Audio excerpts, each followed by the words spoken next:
important for you. Not that it's important for Mary or it's important for anybody else. This is important for you, Martha. And he tells her that she's very concerned about all sorts of things, and Mary has chosen one thing, and that's the better part, and it will not be taken from her. What does he mean by that? My suggestion is that he's trying to liberate Martha from the oppression of what everybody knows is the right thing to do. Everybody knows that she's got to be a good hostess, and that if Jesus doesn't leave that house with his belly full of freshly made latuma, something has gone badly wrong. I don't know what the Galilean equivalent would be, but bit of pili-pili, some pondu, yeah? That he's got to go from there feeling happy in here, otherwise she has failed. And what Jesus is using Mary to say is, even though everybody knows that that's what you have to do, Martha, you actually have other choices. Yeah? You could say, I'm going to sit and listen. You've got the Lord of all in your living room. He's ready to talk to you. Don't spend the whole time in the kitchen making sure he's fed, when it is quite clear from what Jesus said, he's not worried about whether he gets fed or not. He's very happy to meet Martha and to talk with her, and he's same with Mary as well. Yeah? Jesus is trying to liberate Martha from the oppression of what society says she has to do. I think that's a better story, don't you? And I want to compare for you the character that I looked at in my sermon this morning in Tottenham. We were looking at the story of Peter in Joppa on the roof of Simon the tanner's house. Do you remember that story? And he has a dream. I think it's partly because they're cooking lunch and the smell's coming in, and he's thinking about food. And so as he sleeps, he dreams about eating. But he dreams that God lowers this enormous sheet full of animals down to him. And Peter has gone a long, long way for Jesus, hasn't he? He's been through all sorts of difficulties, and he's stayed with Jesus, and he's admitted his failures, and he's come back, and he's come good. But he's still a good Jewish boy, isn't he? And one of the few things that good Jewish boys learn from the very start is there are things you don't eat. A good Jewish boy would never, ever eat pork. I've met Jewish men who have given up all belief in God, but they still will not eat pork because they've been brought up to believe that that was wrong. And here in this dream, God is saying to him, kill and eat. Kill the pig and eat pork. And Peter protests regularly. I can't possibly do that, because he knows, in the way that everybody knows, that he must not do that. There are limits to what he can do.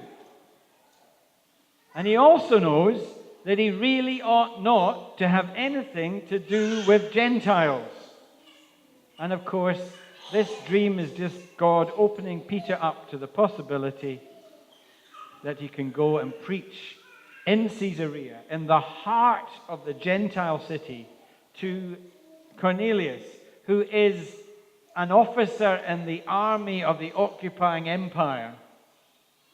And he can go and do it, and that God will be with him, and that he'll find God is already there with Cornelius, and that God will use him to bring Cornelius to the faith. God is liberating Peter from his expectations that there are some things he simply cannot do. Yeah?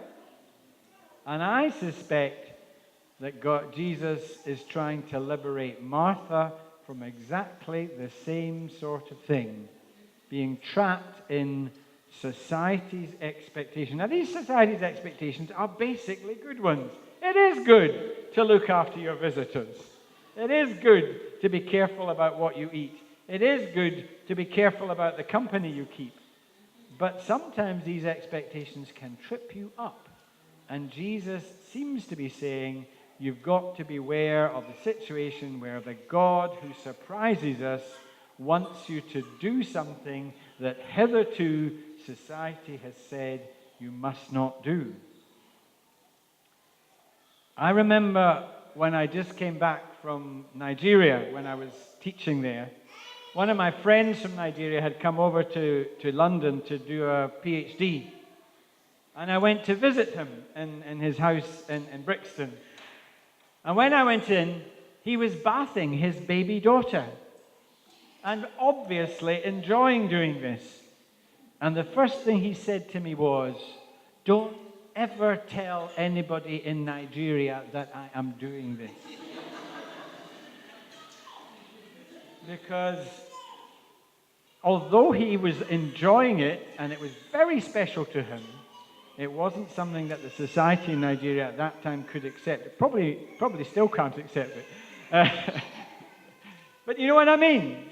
He was breaking out, and he knew that he was breaking the norms, and he was doing it because he loved his daughter, and he loved his wife, and he loved Jesus, and it seemed the right thing to do.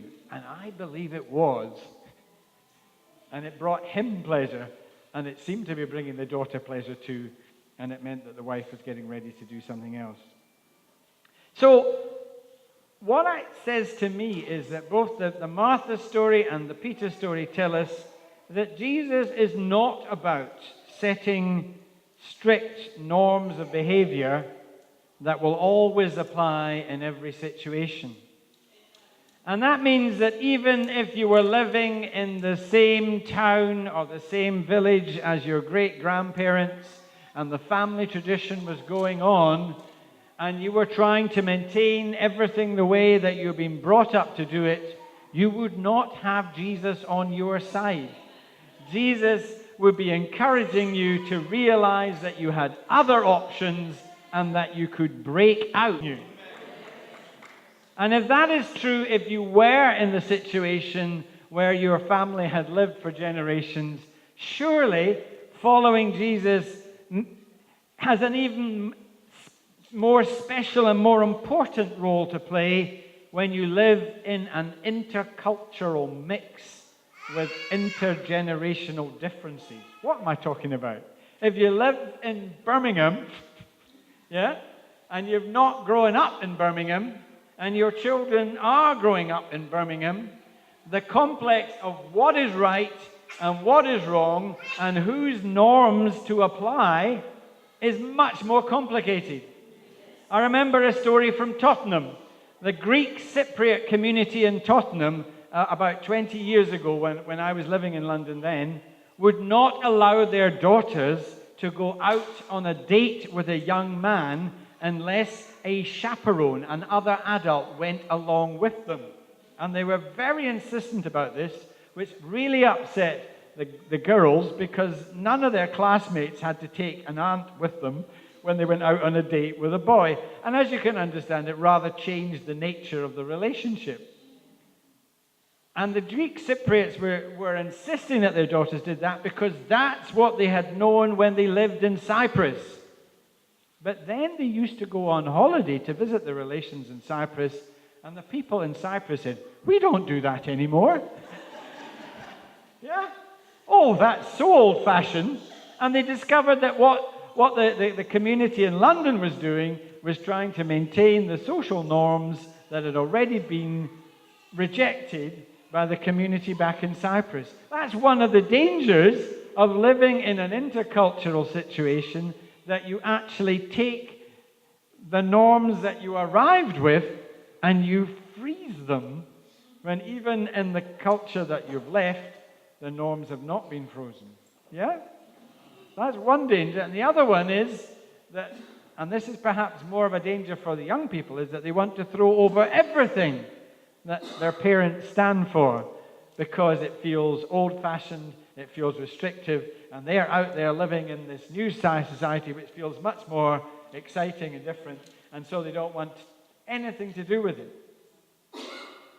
Jesus is not on either side. Jesus is arguing for something different from both of these, and that is that you have to learn, or the new norms, or the British norms, or the Congolese norms, or the wherever norms, that every norm has got to be assessed against the possibility that God might want you to do something different. And the Martha story says that Jesus is saying, you've got to keep watching for the moments when God wants you to do something different. I don't think Jesus wants Martha to not cook for any other visitors. I think he does want her to not cook for him. Yeah?